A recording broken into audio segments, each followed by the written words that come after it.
Hello everyone, Brian from Constellation here, and today we will go over what to do when your AC is running constantly. We are creating this series of videos to ensure your home stays efficient and safe and all your maintenances are up to date.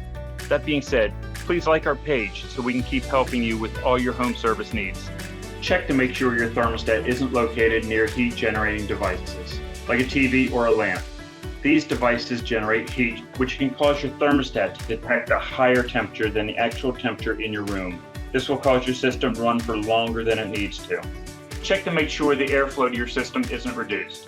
This includes checking all the vents are open and not blocked by furniture or curtains.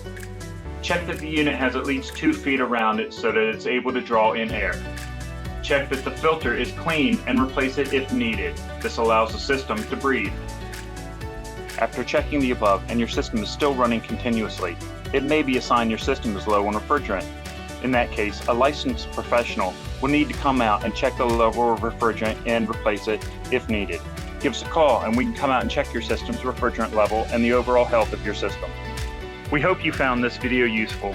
If you have any questions, please comment below or call Constellation directly.